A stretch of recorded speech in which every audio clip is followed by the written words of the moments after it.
right. We are going to learn today how to make one of these. I got a photographer now so I can have him film me in the right angles. And this is the front, and when you wash it, these get fluffier. But I haven't, yeah, I did wash it once after I made it. And then here's what the back looks like. Now this was not really chosen, bought, or this was just scraps of fabric I had laying around because I wanted to make something from nothing. When I was in high school, we always had a project from our teacher to make every 9 weeks. We had to make something from nothing. And this could be one of those something from nothings. All right. Now, those were 6 by 6 inch squares. These are 8 by 8 inch squares. So you can do whatever square you would prefer.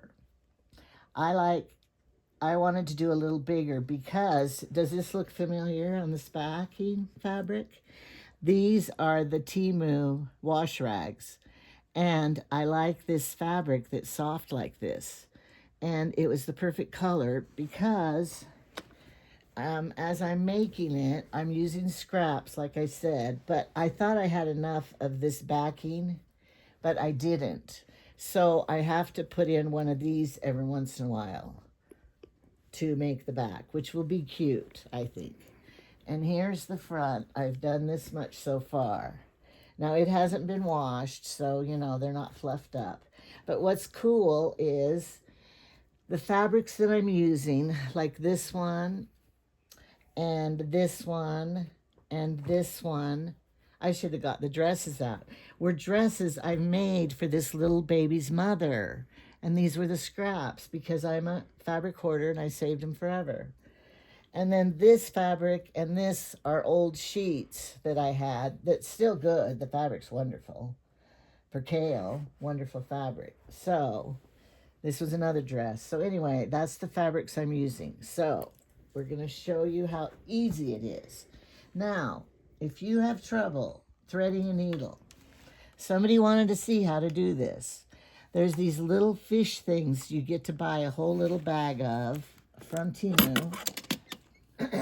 And I got them and I thought, what did I buy? Because I didn't remember what they were, and I knew I wasn't going to go fishing. So then I had to look it up. And you see this little thing right here? Can you see it? It's a little hook. It's not for fish, though. So the best way to thread your needle is to take the foot off. And you put that little metal thing right in the needle hole. Then you take your thread and you put it inside this needle hole. I have to do it the other way. All right, so it's on that little tiny hook thing. And then you can just pull it through. Isn't it wonderful? And look how far away I am from the site. Oh, Carmen. Carmen is my photographer. Another granddaughter, because, you know, I have 35 grandkids. Okay, show the floor. When you're sewing this quilt, this is what your floor is going to look like from the threads. Now, I am going to vacuum it, but I'm not going to do it till I'm done because you would be doing it every day, and I'm not that good. I have other things to do. My husband invited a whole bunch of people over to talk physics. And I said, I have things to do. He goes, you don't have to come down. Oh, good. So I'm not going to, because who wants to talk or even listen to physics? Okay, so you cut out your squares. Now, I explained this in another video, but we didn't see that, so I'll explain it again. This is just plain old sheet that I had. If you don't have an old sheet, use your husband's old white shirts. Use your old white pillowcase. I don't know what you're going to use, but find some old white fabric. If you're going to use all black fabric or navy, you could even use dark color. But for this, we want white. And I counted that I need 30 squares because I laid them out and figured it out. I did the math. 5 times 6, is that 30? Yes. So I had to cut out 30. I got 30 of those. And then this is my top fabrics that I want. And then I cut out 30 of the bottoms. So now what you're going to do is you are going to sew one side to the other, one corner to the other. It's very easy. Straight stitching, nothing fancy. If you just have an old treadle machine, you can do it. If you have a nice machine, you can do it. I wouldn't want to do it by hand, though. But you could if you were desperate. Okay, so I'm just going to sew from this corner down to this corner.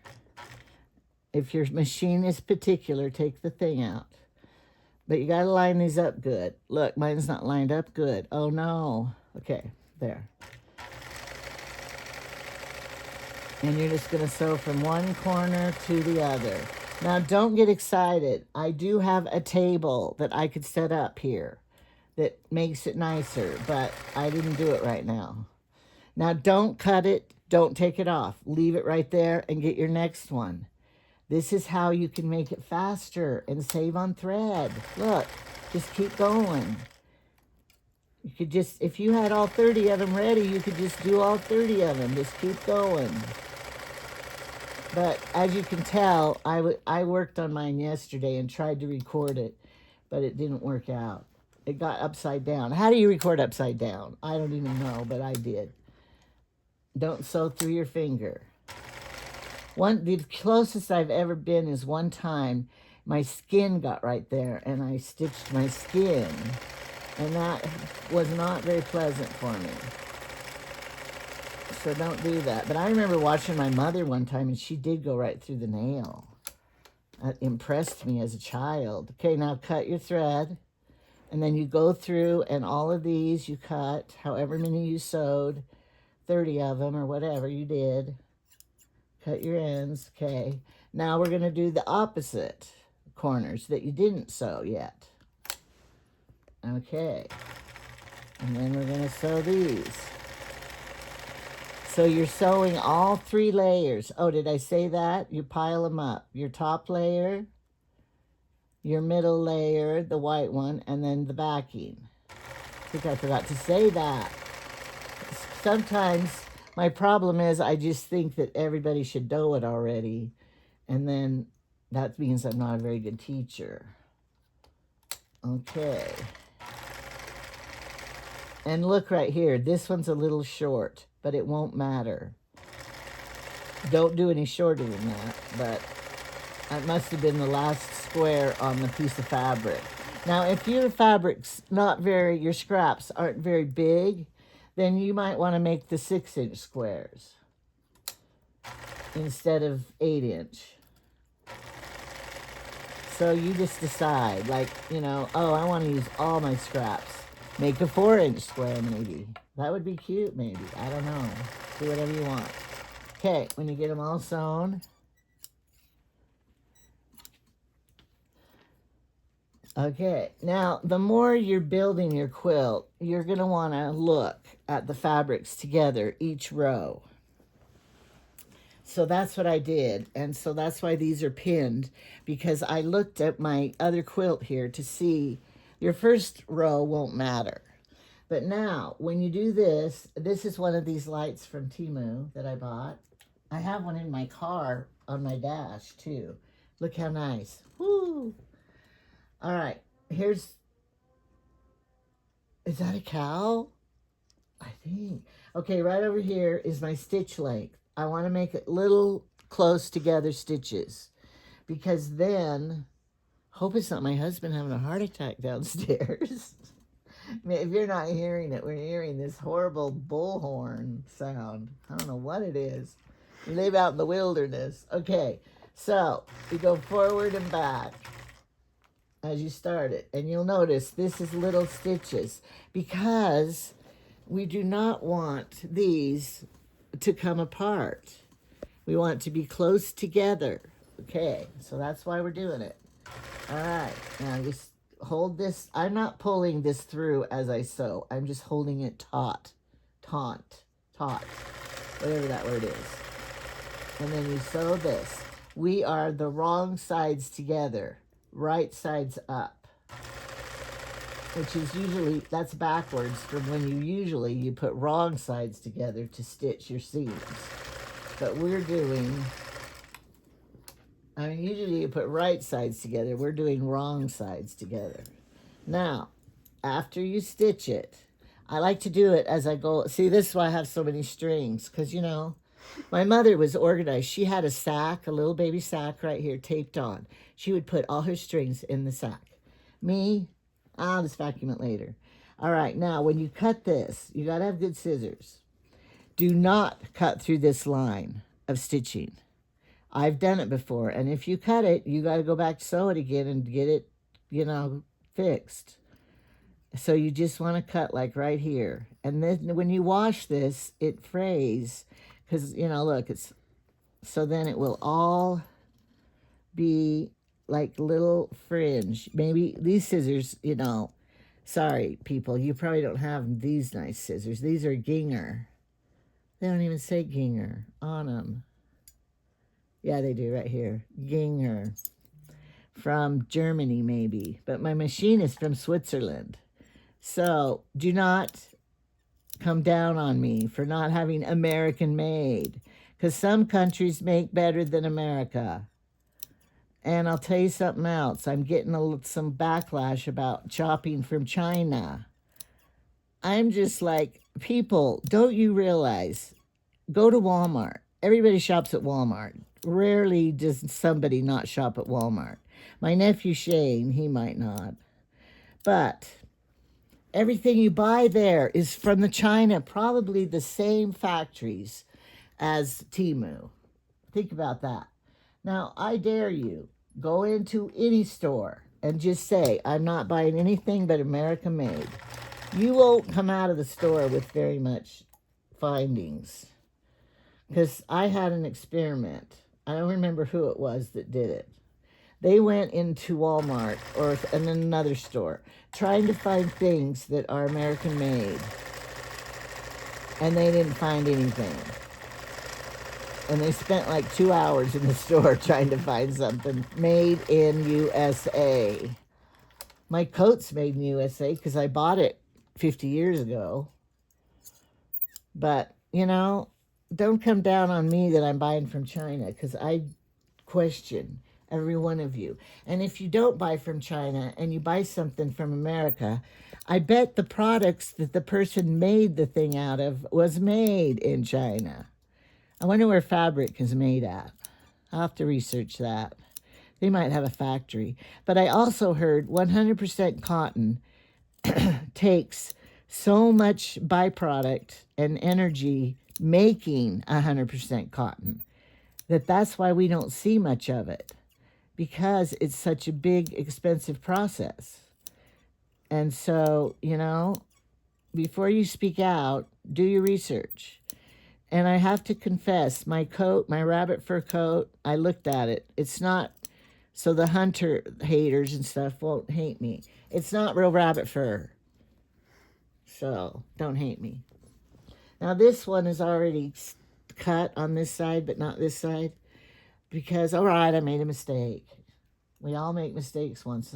No, I sewed it and I needed to change the back piece with the pattern I chose, because I do not want two of the same fabrics close together. I don't want it that, I want it more random. And so I had to take this one out because I needed this little rosebud fabric that I love to be in a different place than what the first place was. So, if I wasn't so anxious to finish this, I would have. Are you learning, cameraman? Can you make one now too? Mm-mm. Yes, you can. You look at, just picture yourself. I was anxious. I got to finish this sentence before I say that sentence, because sometimes I skip around a lot. If you haven't noticed. Because I was too anxious to start sewing them together before, and I should have finished all the zigzag, cross, cross, cross, cross, cut, cut, cut, put them all on the bed and looked at my pattern, and then stitched them together, each section. But no, I just had to start sewing right then, thinking I'll just do it as I go. So if you want to make mistakes, just do as you go, like I did. Then you had to take it out. And I stitched it so close together, it was not very fun taking it out. But I did it just for my great-granddaughters. I wonder what they're going to name it. I hope it's a good name. But don't name it after me. Because I think if you name it after me, that means you're just giving my mother a compliment. She's the one who came up with the name. If you want to give me a compliment, say, Angela, I'm going to let you name my baby. That would be good, Carmen. Okay, so I have to have 1, 2, 3, 4, 6. 6 of these. But I'm not doing it right now because I got to figure out this part to see my pattern. And then after you get a line of 6, 1, 2, 3, 4, 5. Okay, I lied. I did 5. So after you do your line of whatever your pattern is, could be 5, it could be 6, it could be 7. I don't know what it is. Then you're going to stitch this the whole way. But see right here, I needed another one right here because of my pattern. And I wanted one that was the backing of this backing. But then I have to look at the front too to see, I can't have this, I can't have this, and I can't have this, pink. So what's left? Might be a problem because I wanted this backing. Plain pink, no, I can't use plain pink. See, this is why I should have laid it all out first. Okay, is this the one? I know I did it last night. Okay, this is the one I wanted. Let me make sure. Or I can't have that one. Or I could have this one. No, I can't have that one. Okay, this is it right here. Because last night I figured it out and had it pinned. So now, and always pin. No matter how good you think you are, you're not that good. So pin. Pin, pin. So that it will not ride around. Because if you don't pin, you're going to make a mistake. This is garbage because they make them out of aluminum now. All right. And I want to do it on this side because this was that other one I took out because I was... Oh, see what happens? It came in thread from up here. If you do not thread your machine right for newbies, it will not sew right. You have to do it the right way. Coming around, you go down, you go up, you go down. This in here is the tension thing that keeps your thread. If it's going too tight, it'll make stitches, and that is bad. So, and I'll let you know, yes, I always try to just thread it myself because I've been doing it for years, and I know the hole's there somewhere. Oh, I've said that before. With sewing, I mean. Okay. All right, we're doing it. Do I need my threader? Yes, just get the threader. Face it, you're old, your eyes are bad. That's like Jamie won't use a cane. There's a point when you face it that I need a walker. I need glasses. I need help. Please help me. Okay, there. Look how easy. Some machines you got to unscrew this foot, but Bernina's, they're the best. Now, I didn't buy this Bernina brand new. See, Bernina. I bought it from eBay. So, I wanted a Bernina. I don't want all the bells and whistles and all the electronical crap. Because, you know, if that breaks, I can't fix it. But if this breaks, I know how to fix it.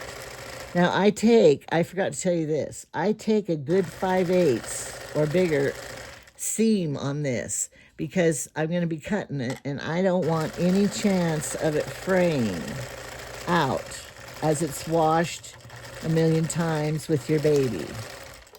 Now, Autumn, the baby's mom, I taught her how to make one of these, and she says, I still have my quilt I made, but it's coming unsewed. Yeah, I bet it is, because, you know, you got to do that the right way. All right. I already have one side cut, so I'm just cutting this other side. And you know, if you don't have good scissors, I feel sorry for you because it won't be fun to cut this. You could go like this, but that's more chance of a mishap and cutting through your... All right, now. Oh, I'm sorry. I have one more here. Just one more, and then I'm going to show you how to do that part. All right.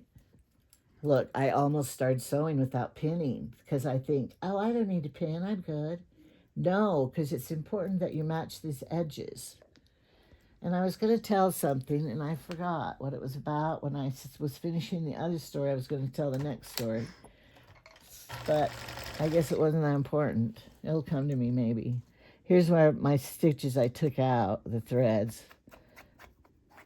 So before I give this as a gift, I will wash it because I want it to look all frayed and pretty. And I have to bound the outside.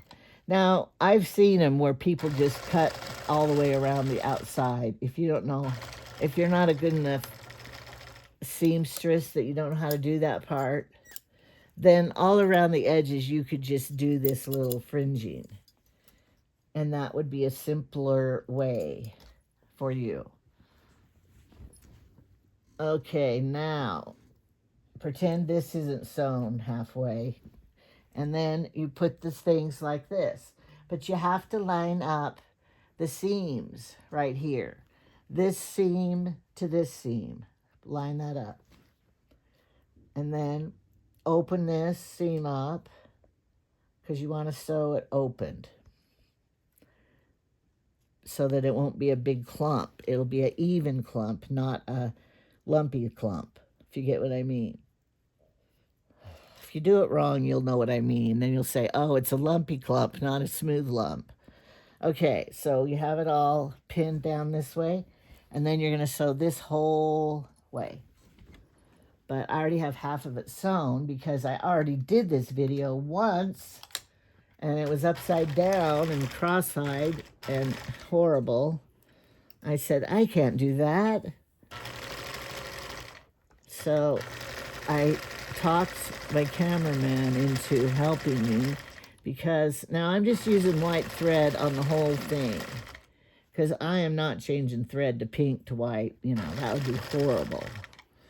And then take your, and make sure, use your fingers to feel. That's what my home ec teacher always said. Teach your fingers to feel. And then line it up and pull it taut. Well, I always do. You don't have to, but I don't want any, you know, puckers or gaps on either side. That's why I pull it tight. Or is it taut? Maybe once I'm speaking a different language. I know a different language. I don't even know what I'm talking about.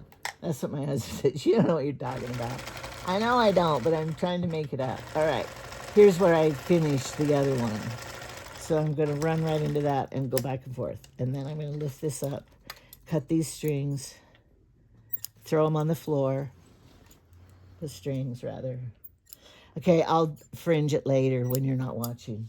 But here it is now. Okay, let's see how big it is. This is 4 by 5. So I still need to build more with my rest of them. But see, now I'm going to look at the back and I'm going to look at the front to see what I need. Because I should have matched my pattern up ahead of time. And then if there's any really long threads that are hanging out really long, making it look like you left threads, trim them. But, you know, if you could sew from one corner to the other, from one corner to the other, the 3 layers. Now, I have put I put batting in here, and it could be fluffier. If you want to do that, you're welcome to do that. And then it's a fluffier. This is more of a heavier quilt. But I've made them out of the back out of denim, old jeans, and then the lining, and then this. And, oh, that was a perfect camping quilt to take when you go camping or picnicking or something. So I hope that you can think you can do it now. And like I said, around the edges, you can just do this all the way around the edges. Or, excuse me, this I bound like this because I don't remember why. And I did it like this. So what you do is, I'll tell you right now how I did it. You just take this is a piece of flannel and I folded it in two, and then I just used it instead of the squares. And I did the whole length right here. Well, actually I did this side first. I did the whole length, and then I fringed it, and then I top stitched and went all the way around it, making it look nicer when you wash it. And so you could use, like this one is all patchwork on the back side too, or you could do it all one color. You just do what you do when you have to. If you want to spend all the money in the world to make it, now see, this yellow stuff was an old bedspread I had, and it was still in wonderful good shape. I don't remember where I got it, and so I used it to make the fuzziness. But you don't have to do that either. You just do what you have to do, whatever your creativeness is. And I always just like to use scraps. This was, you want me to tell you, Carmen? This was a maternity shirt I had one time. This was a little girl's dress. This was a blouse I made. I remember all these fabrics. This was a sundress I made for Emily. This was another dress I made for Hillary. Isn't that funny? I just remember. Oh, I loved this one, pink and striped. Anyway, they're my memories, nobody else's. So there you go. If you have a teenager, they can. Carmen, I know, wants to make one now. Do you? No, she doesn't. She's not. She didn't take to sewing or knitting or crocheting, but she is a darn good cleaner. We all have our talents in our areas, what we like to do. So I'll let you clean, Carmen. She cleaned her dad's bathroom, and boy, did it need it. And it was, she sent me a picture. It was beautiful. I want to go take a bath in it. It was so looking so good. Don't look at mine, Carmen. All right, that's the end of the rag quilt. But don't use old rags. Use new rags if you're going to make it with rags. But, okay, that's the lesson for today. Goodbye.